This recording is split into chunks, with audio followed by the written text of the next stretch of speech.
Channel 95 and streamed live on our YouTube channel. Silencing your phones helps prevent disruption. Thank you. I think I saw Scott if you have the, oh, you got it. No, but I appreciate that. Did you see that?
Good evening, everyone. If everyone could make their way to their seats, we will get started. Welcome to the fiscal year 2027 budget public hearing for St. Mary's County. My name is David Weiskopf. I am the county administrator, and I'll be your moderator for tonight's public hearings. At this time, I'd ask you to please stand and join me in saying the Pledge of Allegiance.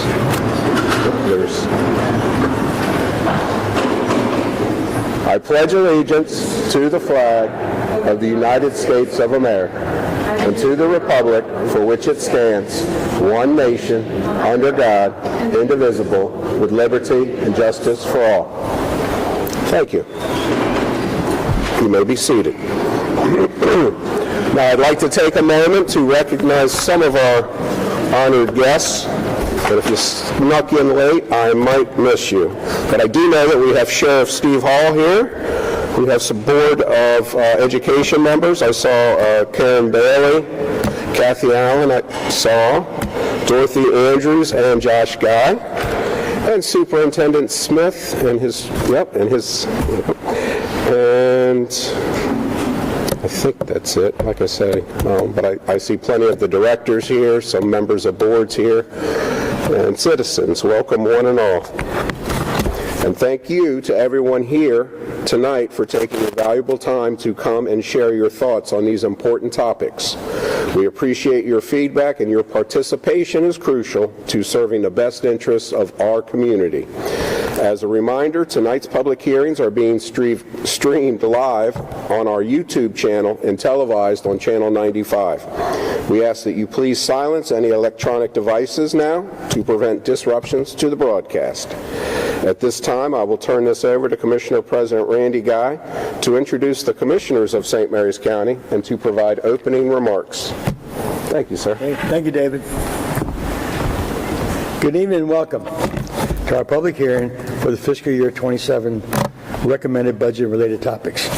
I'm Randy Guy, President and Commissioner of St. Mary's County, and we're pleased to introduce our other commissioners. Commissioner Eric Colvin, representing the 1st Commissioner District, which includes Bridge, Piney Point, St. George's Island. Good evening.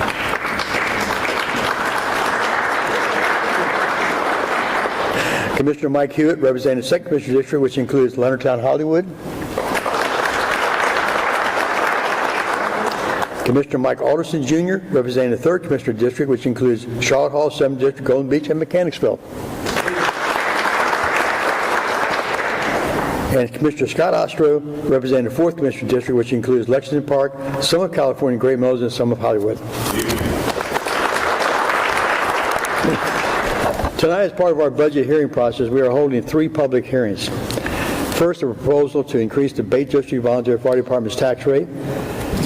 The second will be proposed changes to St. Mary's County government fees and charges, including White Congo Golf Course fees, solid waste service fees, and recreational fees. And the third and final hearing tonight will be on the fiscal year 2027 recommended county budget. Our responsibility as county commissioners is to continue to address the needs of our community and responsibly manage the funds you have entrusted to us. On behalf of all the commissioners, I'd like to thank you and your interest in participating this evening. Tonight is your opportunity to share your thoughts about the recommended budget. We would like to hear your feedback, and we will consider your requests. We do understand there are differences of opinions. We commissioners don't all feel the same about each item, but what is important is that we listen and respect each other's point of view. We ask that you respect your neighbors by keeping your comments to 3 minutes so all who wish to address the commissioners may be heard.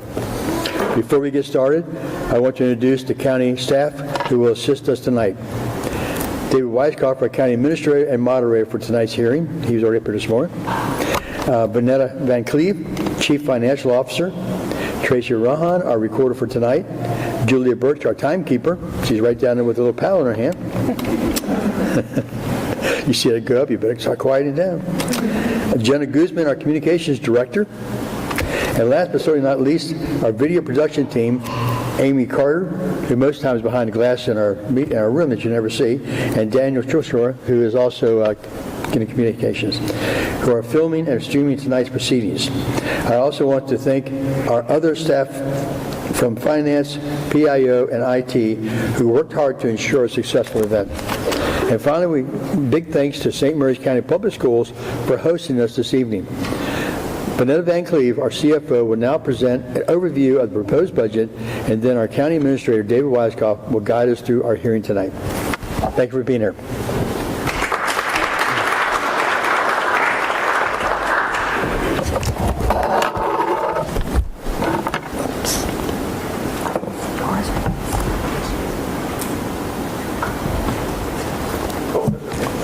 Okay, thank you, President Commissioner Guy.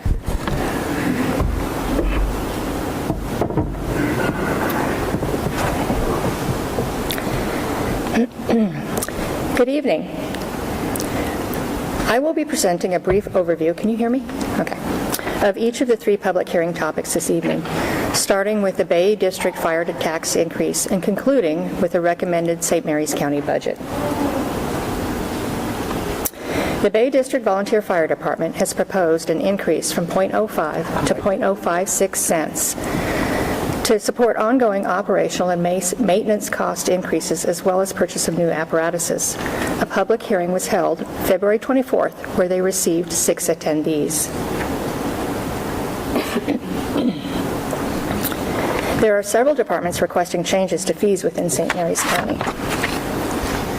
In solid waste, county residents will see the environmental fee included on their property tax bill increasing from $104.53 to $106.62. This is a routine annual 2% increase as per county ordinance. In recreation and parks, you will notice new programs like pickleball and a Screamfest bus trip, inclusion of previously omitted fees for Leonard Hall Family Skate, school-age care, and youth archery, and various camps, classes, and sports programs with small maintenance increases. While the Great Mills Pool programs have been eliminated, as the YMCA will be taking over management mid-May. You can review the proposed fees, along with the increases to Wicomico Shores, in the published recommended budget on pages 133 through 151. Excuse me, the allergies are tickling in the throat. Now we will move into discussing the recommended budget. There's been a significant amount of uncertainty during this budget cycle. From the state budget concerns, how much of the burden would be pushed down to counties, and what effect would the One Big Beautiful Bill Act have on county revenues, to concerns over federal actions and their effects on employment and the economy. So it continues to be a challenging process to ensure the risks are recognized and planned for. The starting point is, what do we anticipate in revenues? We are projecting an increase from $336.4 million to $360.1 million, or $23.7 million, equaling a 7% increase. The Commissioners also approved $16.9 million in use of fund balance, which we will discuss on a later slide.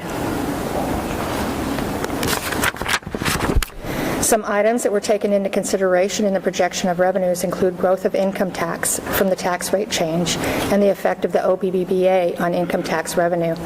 As you know, the tax increase from 3.0 to 3.2% was in effect this full year. However, some of the increase may be offset by the effect of the SALT deduction increases included in the OBBBA. The property tax rate will remain unchanged, and the county population is estimated to have a slight increase. While the median income in St. Mary's County has continued to rise through the latest data in 2024 and remains well above the national median, in addition, the property tax base continues to rise, but slightly less than the increase last year, which may reflect a leveling out of post-COVID real estate market trends. The county is not proposing any increase in property or income tax rates for the coming year.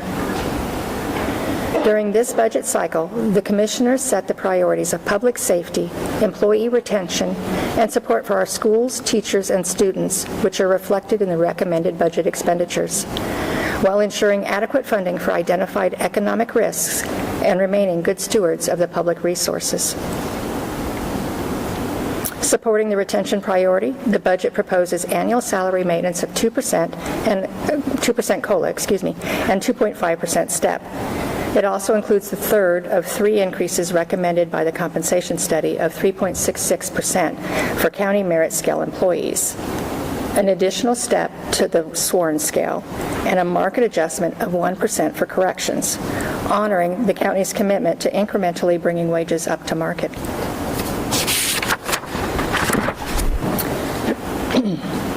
Of the 36 positions requested, the Commissioners recommended an Assistant State's Attorney and Senior Assistant State's Attorney to support the Office of the State's Attorney, a Programmer Analyst for the Technology Department, an Employee Relations Supervisor in Human Resources, a Payroll Manager in the Department of Finance, and 4 additional paramedics, 2 paramedic supervisors, and 2 EMTs for emergency services. All in all, the proposed expenditures for the general fund equal $377 million, while the enterprise funds are budgeted at a total of $14.4 million, which includes recreation parks and solid waste. Special revenue funds, which include emergency services, are budgeted at $19.2 million. The general fund budgeted expenditures further broken down on this slide, with the county departments, the Sheriff's Office, and the Board of Education making up the majority of the budget. Within the county budget, there is a reserve amount of $650,000 set aside for the governor's recommended budget impact for the teachers and libraries' pension expense. Also included are the items I spoke to earlier, the compensation adjustments and the 5 FTE increase. In addition, strategic investment in technology, an increase for the non-public school bus driver contract, and use of fund balance for non-reoccurring expenditures are included. The enterprise funds include a snow event contingency, non-reoccurring capital purchases, and the 8 additional emergency response positions.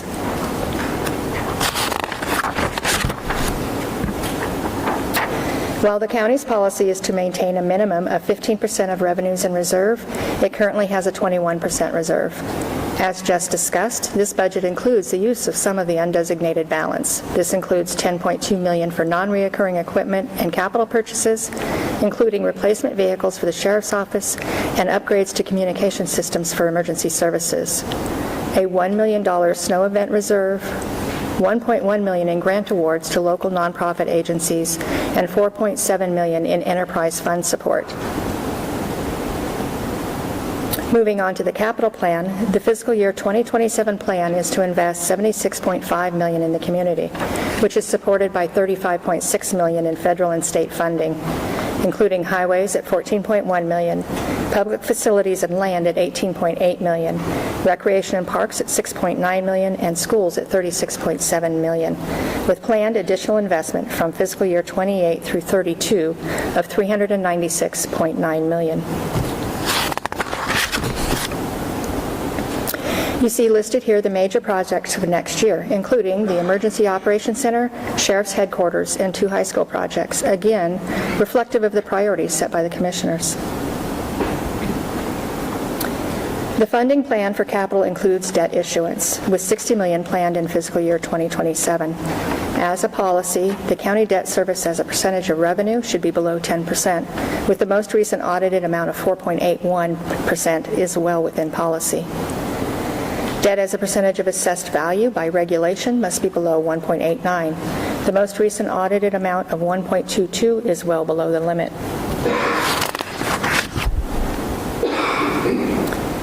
Subsequent to approval of the budget presented tonight, the Maryland General Assembly passed a budget which included the expected pension expense transferred to the county of $650,000, but no new or additional unfunded mandates. The economic outlook for Maryland includes an outflow of middle-class families, and hiring has come to a standstill, while there continues to be federal, national uncertainty, including recession and inflation expectations. We believe the presence of the base will mitigate some of the impact of national trends on the county. On May 5th, there will be a budget workshop where staff will receive any commissioner direction as a result of this public hearing. May 12th is an opportunity for further refinement and any additional actions if needed. And May 19th, the budget will be adopted. And with that, I will turn it back over to the county administrator.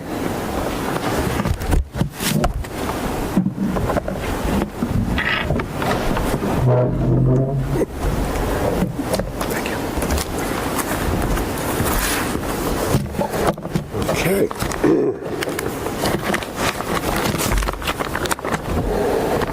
Thank you, Ms. Van Cleve. Sign-in sheets for each of the 3 public hearings are available just outside the auditorium. If you would like to speak and have not already done so, please sign up. Our public hearings this evening give citizens the opportunity to bring their feedback directly to the commissioners. Speakers will have 3 minutes to address the commissioners. I will alert you when your time has expired. You are also welcome to submit written comments or materials to our timekeeper, Julie Birch. There she is. Thank you. She will be glad to accept them, and those comments will become part of the official record. When your name is called, please come to the microphone in the center aisle. It is imperative that you speak directly into the microphone so that the commissioners, audience, and those watching at home can hear you. We ask that you please address your comments to the commissioners and not to the audience. At the start of your comments, please state your first and last name as well as the city or town in which you reside for the record. And again, please speak clearly into the microphone to ensure the audio is captured for those not able to attend in person. The first public hearing tonight is the proposal to increase the Bay District Volunteer Fire Department tax rate to 0.56. I will now call the public hearing to order and call on the first speaker. And we do not have anyone signed up. Is there anyone in the audience that would like to speak? I will gavel that closed. Okay. The second hearing tonight is for proposed changes to St. Mary's County fees and charges, including the annual environmental and solid waste service fee, and for recreation and parks, added programs and activities including pickleball, youth volleyball, family 5K runs, and the Screamfest bus trip. Market fee increases for greens and rentals at Wycomico Shores Golf Course, camp increases for gymnastics and sports camps, the inclusion of fees not previously listed for Leonard Hall Family Skate, school-aged care, and youth archery, and the elimination of the Great Mills Pool programs. I will now call the public hearing to order. I have no one signed up. Does anyone wish to speak on this topic? Okay. I will gavel it closed. Thank you. The final public hearing tonight is on the fiscal year 2027 recommended county budget. I now call the public hearing to order. I do have a list. Thank you. And the first one is Dennis Gorge. Welcome, sir.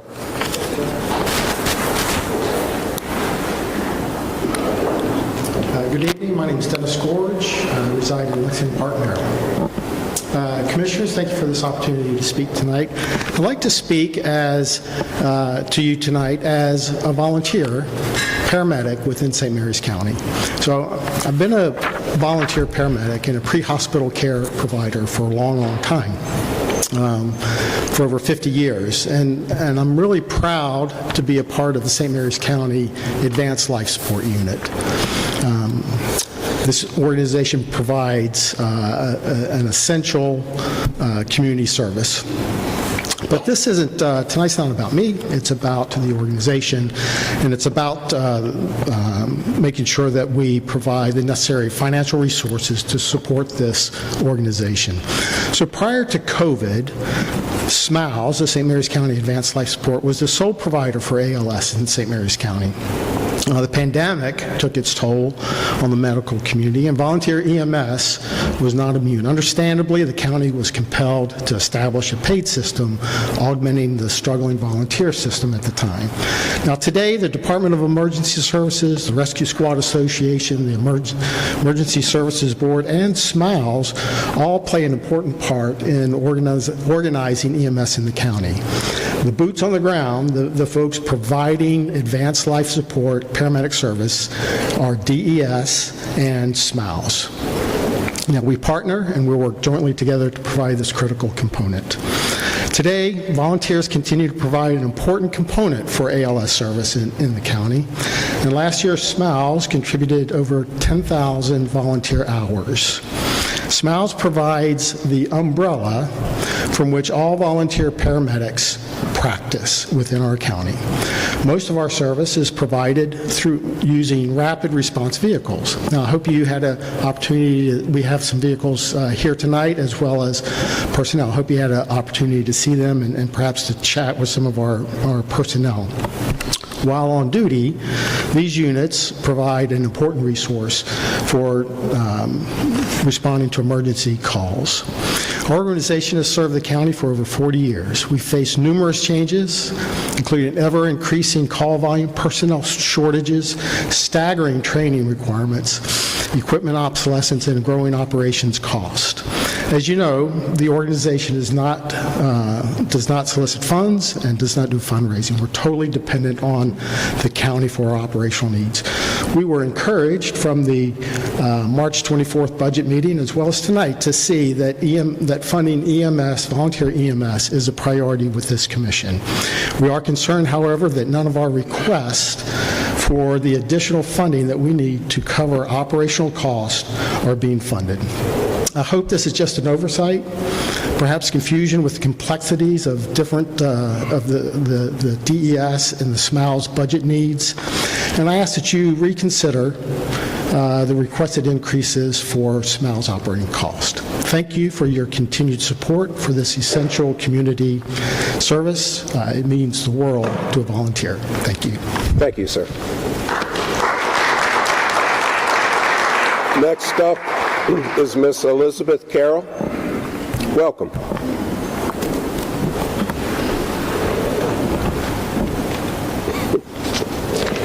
Good evening, Commissioners. My name is Elizabeth Carroll. I reside in Mechanicsville, Maryland, and I am the financial officer of the St. Mary's County Advanced Life Support Unit. We requested an increase of $65,000 for fiscal year 27. This was omitted from the recommended budget. We are experiencing a significant increase in operating costs and will no longer be able to meet those costs with our current allotment amount, which has not changed since fiscal year 23. Our operating costs are funded solely through the allotment from the county, which is separate from the Department of Emergency Services funding. We serve the entire county, and therefore our charter prohibits us from fundraising due to conflict with local rescue squads and fire departments. We also receive no funding from billing or fire rescue tax. As some examples of cost increases, our vehicle maintenance and fuel costs increased from approximately $28,000 in fiscal year 23 to $62,000 in fiscal year 25. We expect them to be even higher this year and next. The cost of medical supplies increased from about $29,000 to $53,000. And insurance, administrative, and support costs increased from about $79,000 to $85,000. In addition, over the next few years, we will be paying for the replacement of cardiac monitors that are obsolete and no longer supported. The cost of a monitor in fiscal year 23 was approximately $30,000. It is now over $60,000. The volunteer paramedics of the Advanced Life Support Unit are trained to the same level as county-employed paramedics and have as much, and in many cases, more experience. They serve for no pay because they have other careers, but want to provide emergency care to the people in their communities at the highest level possible. They share their vehicles, equipment, supplies, and facilities as needed with the county-employed paramedics to ensure that the citizens of this county receive the life-saving advanced pre-hospital care they need and deserve. Lack of adequate funding will seriously reduce the availability of that care. Thank you for your time and the consideration of our request. Thank you. Mr. Sean Davidson. Welcome, sir.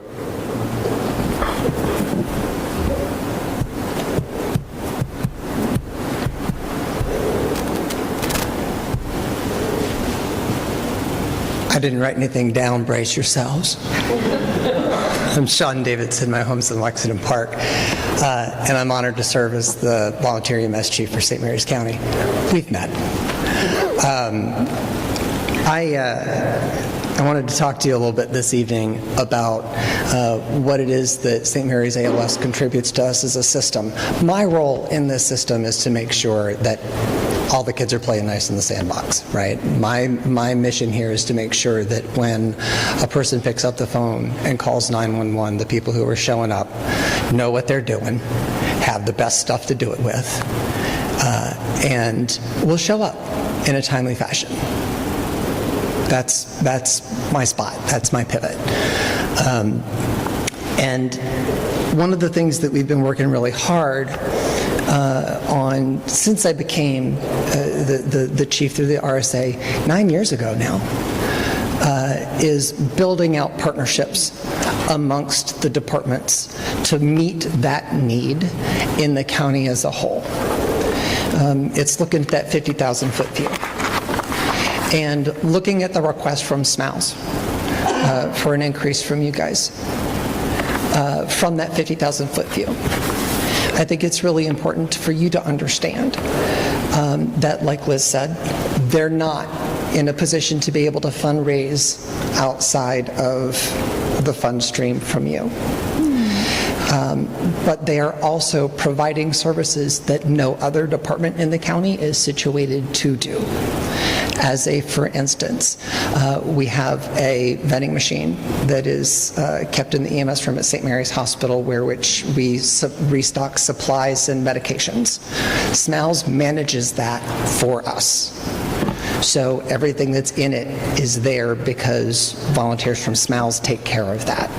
That's just one piece of the machine that they're managing for us. Another thing that they manage directly for us in the system is all of the ALS continuing education for us. Dennis mentioned the increasing amount of training that is required for medics now.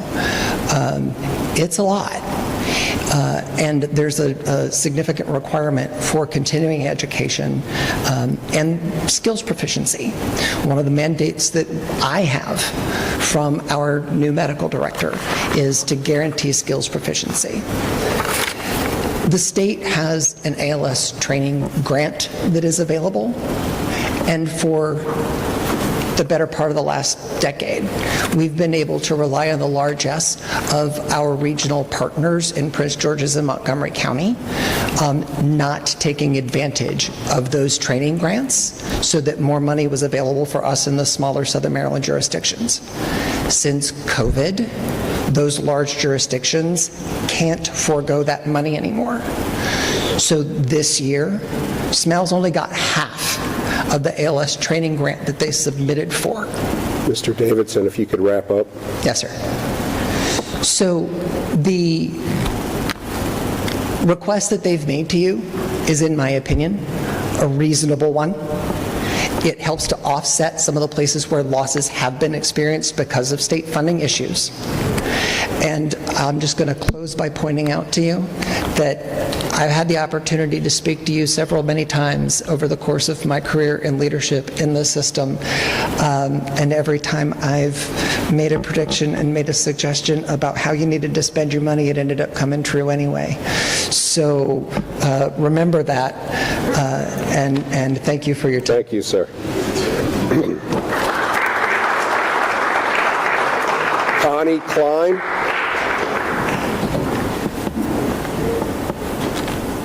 Welcome. Good evening. My name is Connie Klein. I reside in Chapteau, Maryland.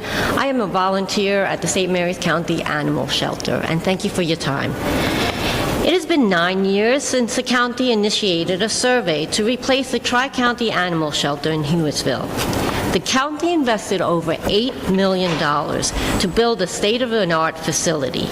Yet, less than 4 years since the doors have opened, I stand before you to say that the county is failing the very shelter it has built. If you build it, it will come. Has proven to be true for the animal shelter.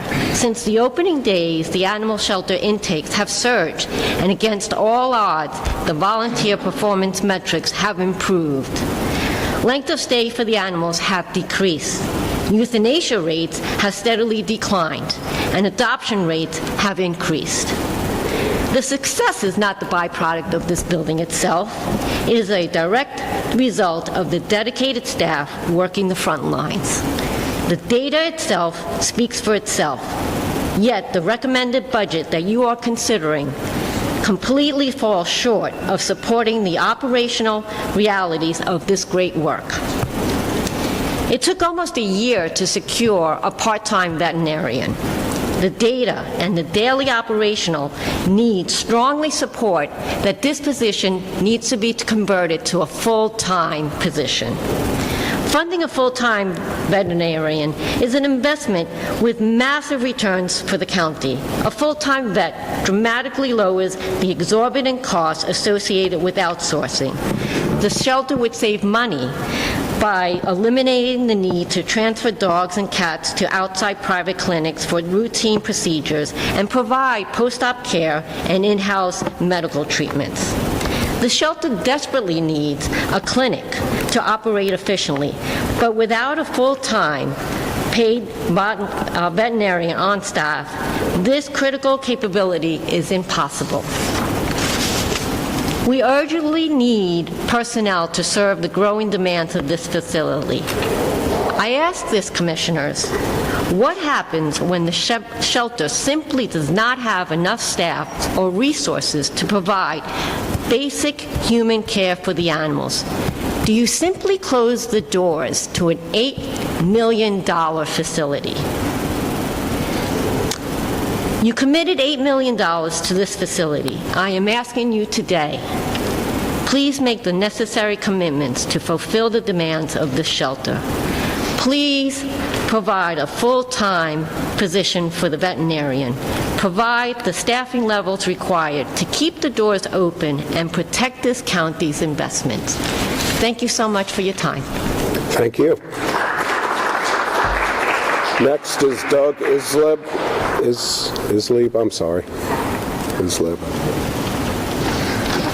Good evening, gentlemen. I'm Doug Isleb. I'm from Leonardtown. I'm the president of ARU. We're the nonprofit that supports the animal shelter, so you can guess what I'm going to talk about. I'd like to talk a little bit about and repeat a little bit of what Connie said. The shelter is doing magnificent work. At the ACAB board, we hear the statistics year over year of how the shelter is doing. This March, some of the statistics that we heard, owner surrenders from March of 25 to March of 26 were up 90%. Total intakes for the shelter was up 28%. Adoptions were up 23%. And importantly, the length of stay, so critical for the animals in the shelter, for cats was reduced by 55%, and for dogs was reduced by 61%. So just great work that they're doing, and they deserve all the support they can get. They're very stressed right now because of the workload, and I would ask that the budget that is being proposed that flatlines the budget for the shelter from 26 to 27 is not adequate for what they need. And I would also echo what Connie said. I think the top priority, the part-time veterinarian that they have is doing great stuff. Making that position a full-time position would do wonders for what the shelter is able to do. And for the animals, that instead of having to be transported out, would just be able to get care at the shelter. The second thing I'd like to talk about is where the green grass grows, ARU project. Behind the shelter, there's play yards, 3 play yards. They're basically 3 big fields, fenced in, dirt fields for the most part, and they're heavily used. They're so important to the dogs to be able to get out. Shelter employees, volunteers, and sometimes adopters take them out and let them off their leash, and they get to run, they get to fetch, they get to sniff, they get to poop, they get to do all the stuff that dogs get to do to be dogs that they can't do in their pens. They're really important for those animals and reducing their stress levels. They're in bad shape, and they have been ever since the shelter opened. What ARU would like to do is spend $10,000, which is small potatoes to a county, but it's big potatoes for a startup nonprofit, to do some improvements. We would like to install an automatic sprinkler system. We would like to do landscaping, both grass and native trees and shrubs, and we'd like to put up shade sails that in the summertime those play yards get unbearably hot. We would like to provide all this. We do need a little bit of help from Public Works. We need a water line run for our shelter system, and we need approval. The project, we actually submitted it last summer and don't understand why the project hadn't been approved yet, but we're ready to go, and growing season is on us. So just to conclude, I'd like to reiterate the need for the full-time vet for the animal shelter, and I'd like to request approval for the project, the Green Grass Grows project by ARU. Thank you. Thank you, sir. Next up is Daryl Bagley.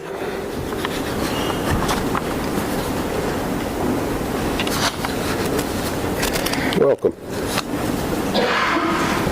Good evening. Thank you, sir. Thank you, Commissioners. My name is Darrell Bagley. I reside in California, Maryland. I thought I was speaking after the sheriff, but I'm pretty sure he's going to have a better brief than I have.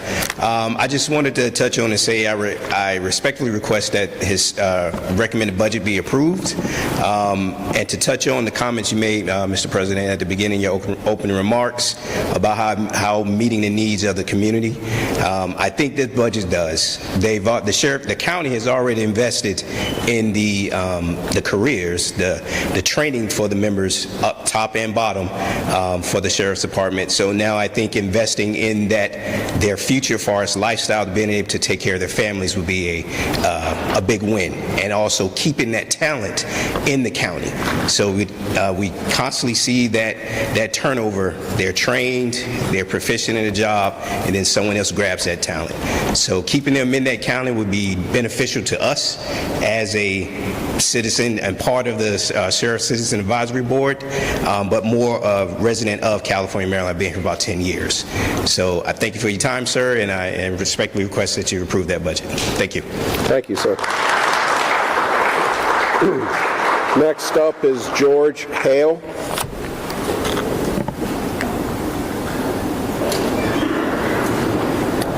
George Hale. Okay. Sarah Penrod. Welcome.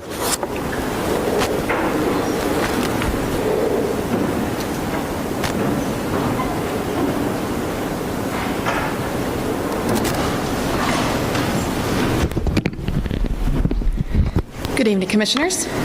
My name is Sarah Penrod, and I serve as the President of the Education Association of St. Mary's County, representing the 1,333 educators and 872 school support professionals who work with our students every day. I also stand as a founding member of Beacon, the Building Educational Access Community and Opportunity Network, a community coalition built to shine a light on the issues our schools and youth face while working collaboratively towards solutions that uplift our entire community. I only brought a handful of my friends here tonight because it's state testing season and spring sports, and we all have papers to grade. So over the past few days, we asked educators and staff across the county to sign a letter reflecting that message, the message we want to send. This stack of letters right here represents the collective voice of the people who serve our students every single day. So I'd like to share that letter with you now. Dear Commissioners of St. Mary's County, we, the undersigned educators and staff of SMCPS, write to express our sincere appreciation for your decision to fully fund the school system's budget request this year. This action demonstrates a clear recognition of the value of public education and the vital role our schools play in the strength of our community. Your support sends an important message to students, families, and educators that our work matters and that investing in education is a priority. We are grateful for the leadership and consideration that went into this decision, especially in a time when competing needs make budget choices increasingly complex. Your commitment to supporting our schools does not go unnoticed. At the same time, we believe it is important to acknowledge that a budget request is, by necessity, a constrained document. It reflects what the school system determines is achievable within known fiscal limitations, not always what is truly needed to fully support our students and staff. Fully funding a school system in the truest sense goes beyond meeting the requested number. It means ensuring that every classroom is appropriately staffed, that class sizes remain manageable, and that educators and support staff are compensated in a way that allows schools to attract and retain high-quality professionals. It means providing up-to-date materials, safe and well-maintained facilities with air conditioning, and the academic, behavioral, and mental health supports that students rely on each day. For educators, this level of support allows us to focus on instruction and student relationships rather than working around gaps in resources. For students, it ensures equitable access to opportunities and the support they need to succeed academically, socially, and emotionally. We are encouraged by the progress represented in this year's decision and hopeful that it reflects a continued commitment to strengthening our schools in the years ahead. Sustainable, predictable investment in public education should be the norm, not something that requires annual advocacy to secure. We look forward to continuing to work in partnership with you and the future Board of County Commissioners to build on this progress and ensure that our schools are fully supported now and into the future. Thank you for your time, your leadership, and your continued support of public education. Thank you.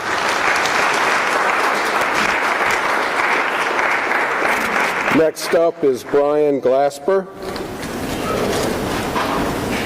Welcome, sir.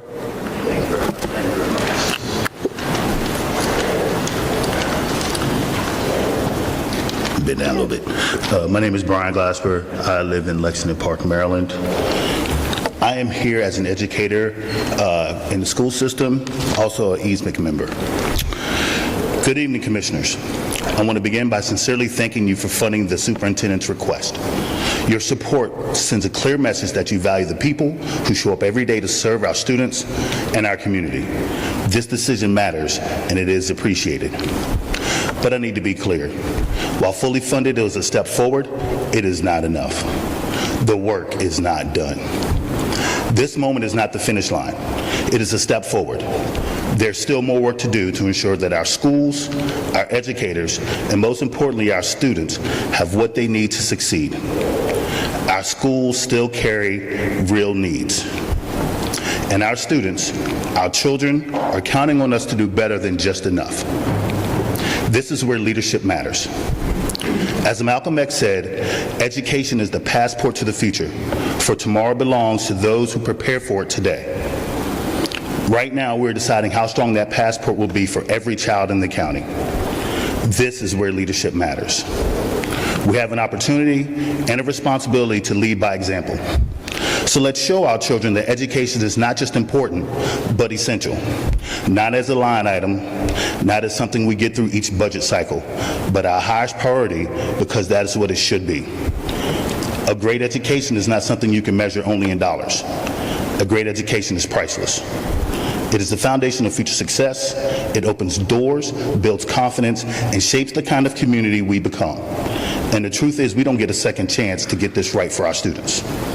So yes, thank you for taking a step.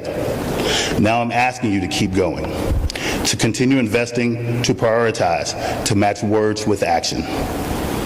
When we invest in education, we're investing in the success of every child, every family, and the future of this county.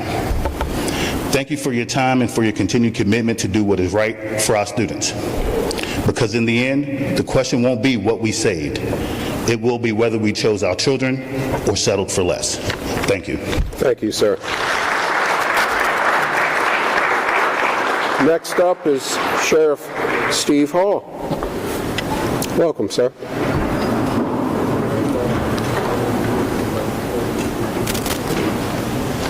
County Administrator, Commissioners, good evening.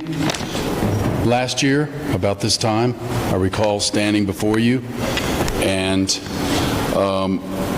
you have an unenviable position. You have to make the tough decisions on the budgets. I also remember being very encouraged because there was a very good likelihood that you were going to fund our requests.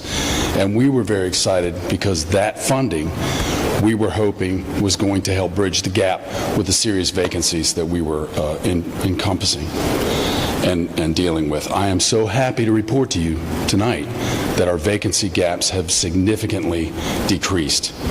And I cannot emphasize how critical your support was in making that happen. Filling the vacancies and people making the choice to become members of our Blue here in St. Mary's County. This year's request was done very intentionally. We put a lot of thought into it because we want to build on that positive movement and the momentum that we're seeing. The market adjustment deals with every employee across the board, every division, but particularly of interest to us is the first years of employment, not the last year's employment. We don't tend to lose those people. I thank you all, especially Commissioner Colvin, who has offered an option that allows the board to fulfill our requests. I thank you for your support, and I ask for your consideration. Thank you. Thank you, sir. Next up is David Potter. Welcome, sir.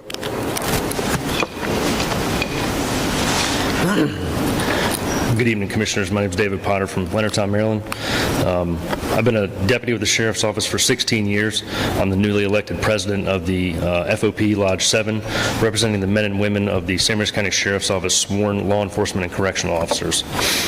We appreciate how generous and accommodating you've been over the last several years during the budget process. This has continued through this year, as I've heard many of you say several times during the work sessions that you would like to fund the sheriff's request. This is evident especially from Commissioner Colvin's proposal at the last work session, and as we saw in earlier slides, that public safety is a top priority of yours. Earlier this month, I spoke to a newly hired deputy recruit waiting to go to the academy. He cited the starting salary here as the driving factor for him to apply with our sheriff's office. The Sheriff's Office is currently working off a waiting list for conditional job offers for sworn officers. This is huge not only for our agency, but the community as well. This means we can hire from the top of the applicant pool, ensuring that we hire only the best. To wrap it up, I ask you for your continued support for the sheriff, support the sheriff, and to fund his request. Thank you for your time. Thank you, sir. Next up is Sheena Tierpak. Welcome. Good evening. I'm Sheena Turpak, and I am speaking on behalf of the men and women here in blue today. I want to first apologize that I have to quickly exit after finishing my speech, as I do work tonight, so I have to go out for my long overnight shift, back to my patrol squad, and I only took enough personal leave just so I could be here to speak. I have been a deputy with the St. Mary's County Sheriff's Office for 14 and a half years. I also serve on the board of directors for our agency's Fraternal Order of Police, Lodge 7, a position I have held for the last 8 years. Because of this position, I have attended numerous commissioner meetings, several budget work sessions, and even spoken at a few of these public forums. So thank you for supporting the men and women of your local law enforcement agency over the years. We come before you today to ask that this support continues. We are asking that at a minimum, you approve the budget that the sheriff has requested. Not long ago, we had to compare ourselves to the surrounding allied agencies as we were chasing extreme double-digit pay disparities while losing officers who were going to work for those agencies. But that script has slowly been flipped, and it is now time for those agencies to start comparing themselves to us. In 2025, we had 0 deputies leave St. Mary's County Sheriff's Office for one of our allied agencies. And for the first time in a very long time, we are working off a wait list when giving conditional job offers. That is a huge win, not only for our agency, but to the community we serve. A large part of this is due to our pay and benefits with focuses on recruitment and retention. The goal is to continue to stand in a league of our own. The service the men and women in blue provide to the residents of this county is unmatched. The sheriff's request is obtainable. That was mentioned again this morning by Commissioner Colvin in his commissioner time at this morning's meeting. So I ask you again to continue to show us your support and at a minimum approve the sheriff's request. Thank you. Thank you. Next up is Ms. Diane Harris. Welcome.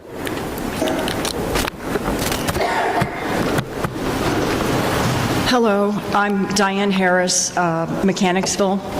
I'm with Feral Cat Rescue, and I'm on the Animal Control Advisory Board. I think Randy knows me pretty well. You know what I'm going to talk about. Probably Eric, too.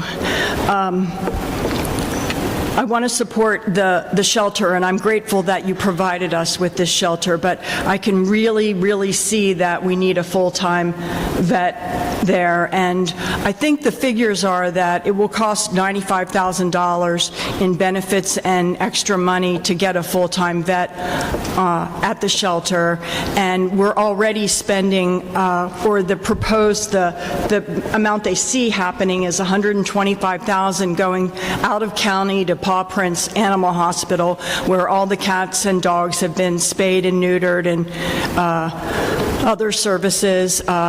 It's projected that the shelter will spend $25,000 on local vets like All Kinds and Tidewater, et cetera.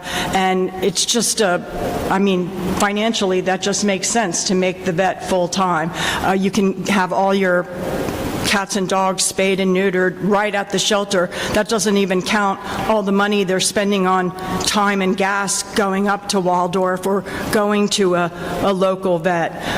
Another thing that I want to mention is I've been doing cat rescue work for 20 years in this county, and when Feral Cat Rescue first started in 2007, 550 cats a month were being euthanized at Tri-County Shelter. And I watched, as we did trap, neuter, return, I watched the figures go down and down each year, and in 2020, before the shelters all split up, 2021, I think Calvert left and St. Mary's left in 2022, I think. But anyway, it went from 550 a month to 60 a month, and that's huge progress, and it's largely due to trap, neuter, return. Cats are going to have four or five babies and 3 to 4 litters a year, and they're going to start mating at 4 months. And last year, Feral Cat Rescue spent $32,000 on cats that animal control brought to the shelter and took up to Paw Prints to be spayed and neutered and returned back outside. That's something you should be budgeting in your budget to pay for, not Feral Cat Rescue.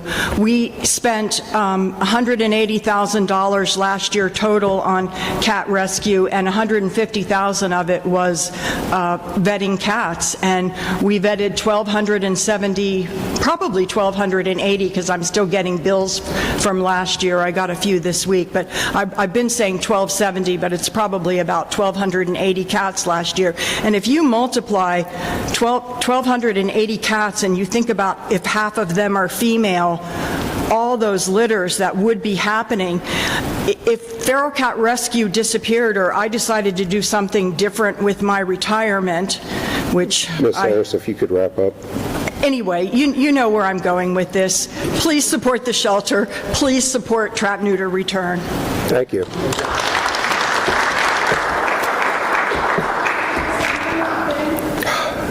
Gandhi said the greatness of a nation and the moral, something about the moral fiber of a nation is based on how it treats animals. Right. Mr. Blackwell, welcome, sir.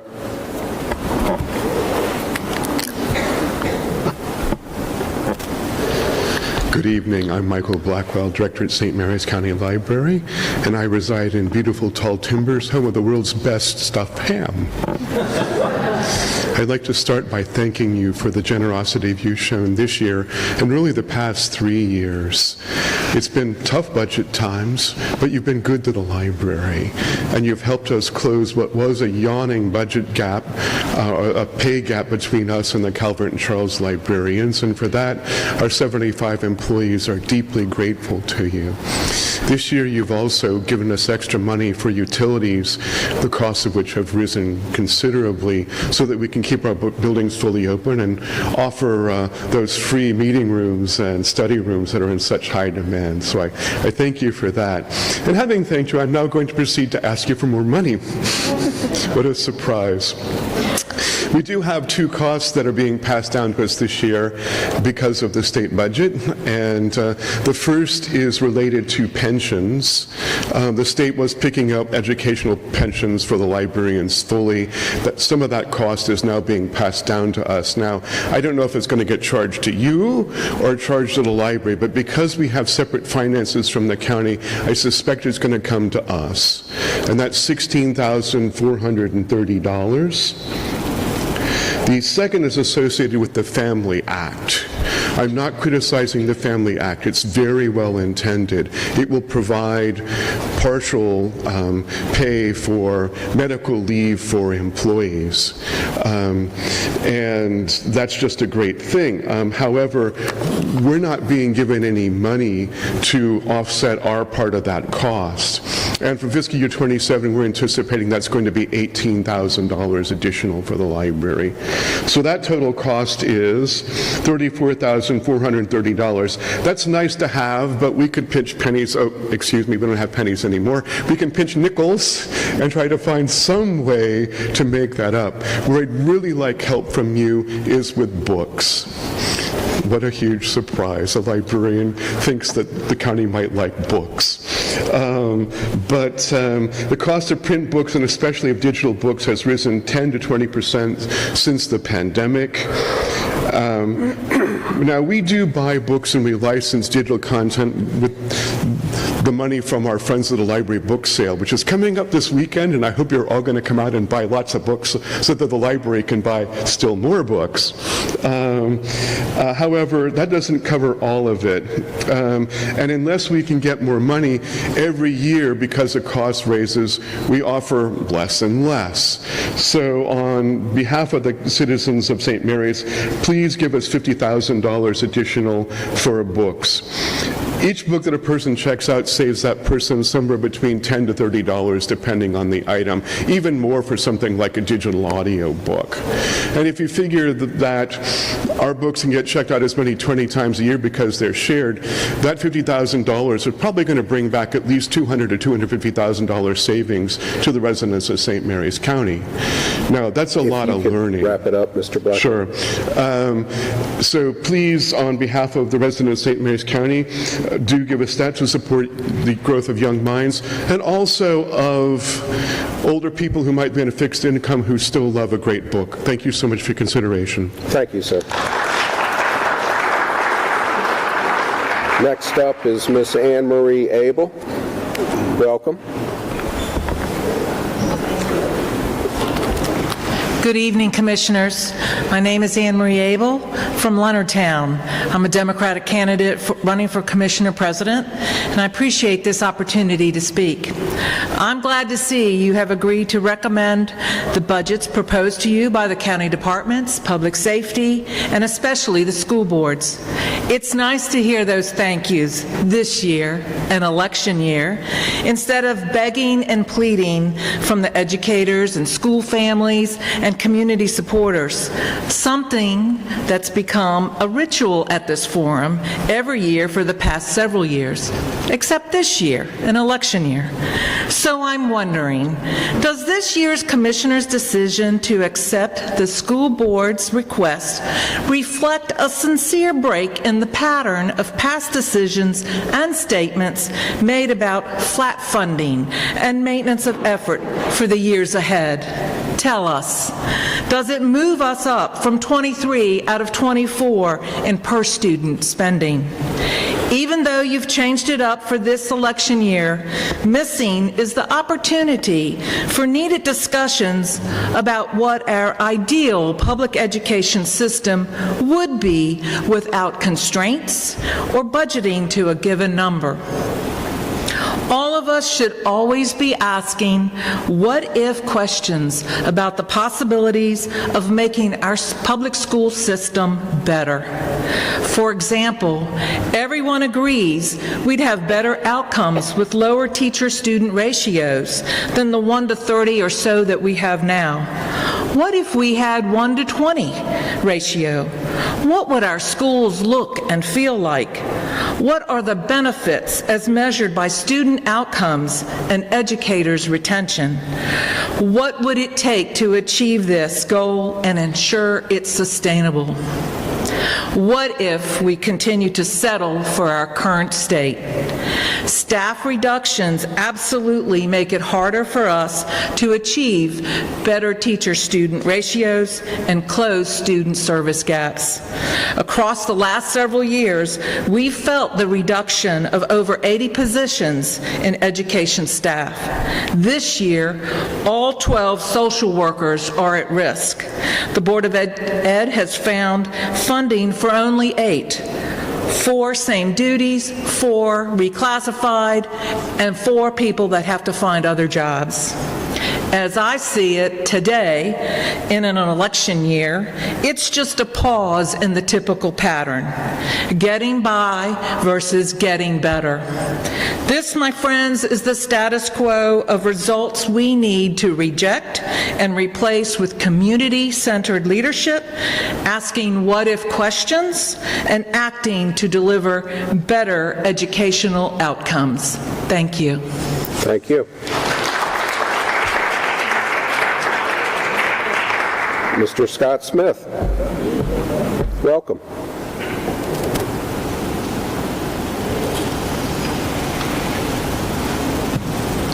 On the other hand, I love an election year.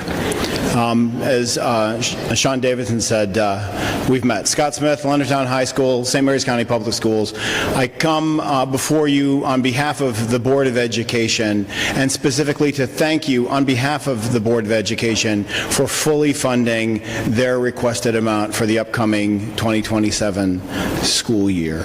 I think that Shakespeare said it best in Hamlet V, men of few words are good men, and so with that, I just say thank you very much, gentlemen. Thank you. Miss Tammy Payne. Welcome.